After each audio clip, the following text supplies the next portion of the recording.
আসসালামু আলাইকুম। আমি আজকে একটি পুঁটি শুটকি মাছ ভর্তা রেসিপি নিয়ে হাজির হয়ে গেলাম।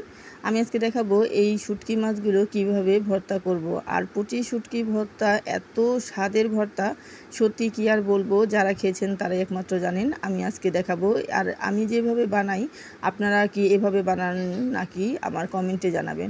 আমি প্রথমে এই শুটকিগুলো হালকা একটু কড়াইতে ভেজে নেব, একদম তেল ছাড়া, শুকনো করে সামান্যভাবে হালকা একটু লালচে কালার করে নেব।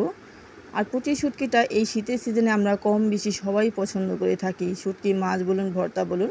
তারপর আমি একটু তেল দিয়ে তারপর এখানে 2 পিস টমেটো দিয়েছি, কিছু রসুন কুচি, পেঁয়াজ মরিচ সব কিছু আমি একসাথে দিয়ে ভেজে নেব। আমি পেঁয়াজ কুচিগুলো দিয়ে দিলাম। এখানে আমি কাঁচা মরিচ দিলাম, শুকনো মরিচটা ব্যবহার করব না। আপনারা যদি শুকনো মরিচ দিতে চান তাও দিতে পারেন। তারপর আমি এগুলো একসাথে সব কিছু মিশিয়ে ভালোভাবে ভেজে নেব। আর টমেটো ভর্তাও কিন্তু অতুলনীয় খেতে। আর আমি আজকে দুটা একসাথ করেই বানালাম। আমি এভাবে বানালাম, আপনারাও কি এভাবে কখনো খেয়েছেন বা এভাবে কেমন লাগে অবশ্যই বাড়িতে বানিয়ে আমাকে জানাবেন কমেন্ট বক্সে।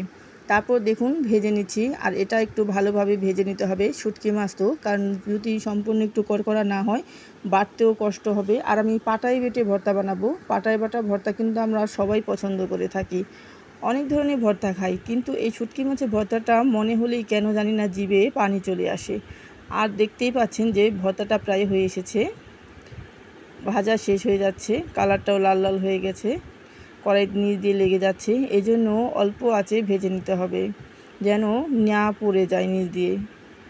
একটু ধৈর্য ধরে ভালোভাবে ভেজে নিতে হবে। সুন্দর করে ভেজে নেওয়া হয়ে গেল, দেখতেই পাচ্ছেন হয়ে গেছে। এখন আমি এগুলো সব একসাথে নামিয়ে নিব। আমি নামিয়ে নিলাম, দেখুন কালারটাও কি সুন্দর লাগছে। এই শুটকি মাছ কি বলবো, শীতের সবাই প্রেয়সী খাবার, কারণ শুটকি দিয়েই সব কিছুই মজা লাগে। খেতেও অনেক ভাত খেতে পারা যায়। গরম ভাতের সাথে যদি ভর্তা রিসিভ হয় তাহলে তো কোনো কথাই নেই। তারপর আমি এগুলো একসাথে সব কিছু মিশিয়ে আমি পাটায় বেটে নিব। আমি পাটায় নামিয়ে নিলাম, এগুলো অনেক গরম এই জন্য ধরা যাচ্ছে না। তারপর এগুলো আমি আস্তে আস্তে করে পাটায় সুন্দর করে বেটে নিব। আগে দেখতাম নানি দাদিরা পাটায় বাটতো, আর এখন আমরা বর্তমানে পাটায় বাটা ভুলেই গেছি। কিন্তু আমরা ভুলে গেছি পাটায় বাটা ভর্তা বা পাটায় বাটা যে কোনো জিনিসের কিন্তু স্বাদ অতুলনীয় হয়ে থাকে, একদম ঝাঁঝালো হয়ে থাকে। কারণ পাটায় বাটা ভর্তাগুলো এত মজা হয়ে থাকে কি আর বলবো। পাটায় বাটা ভর্তা বাটার পরে এই যে ভাতগুলো মাখিয়ে খাই গরম গরম, ওগুলো খেলে মনে হয় যেন মুখে তৃপ্তি মেটে না। আমার কথা বলতে বলতে দেখতেই পাচ্ছেন ভর্তাগুলো হয়ে গেল সুন্দরভাবে একদম। এই শুটকি ভর্তা আপনারা খিচুড়ির সাথে সব কিছুর সাথে গরম ভাতের সাথেও খেতে পারেন।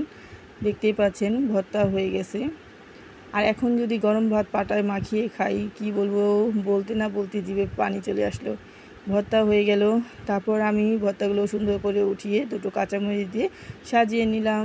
আর আজকে এই রেসিপিটা কার কাছে কেমন লাগলো আমাকে জানাবেন। আর যদি আমার ভিডিওটি ভালো লেগে থাকে তাহলে লাইক কমেন্ট শেয়ার করে দেবেন। আর যে যেখান থেকে এতক্ষণ পর্যন্ত আমার সঙ্গে ছিলেন সবাইকে অসংখ্য ধন্যবাদ এতক্ষণ ধৈর্য ধরে আমার ভিডিওটি দেখার জন্য। আর যদি আমার চ্যানেলে নতুন হয়ে থাকেন তাহলে নোটিফিকেশনটি অন করে রাখবেন পরবর্তী ভিডিওটি পাওয়ার জন্য। সবাই ভালো থাকবেন, সুস্থ থাকবেন। আর আমার রেসিপিগুলো কেমন হয় অবশ্যই আমাকে জানাতে ভুলবেন না। আল্লাহ হাফেজ।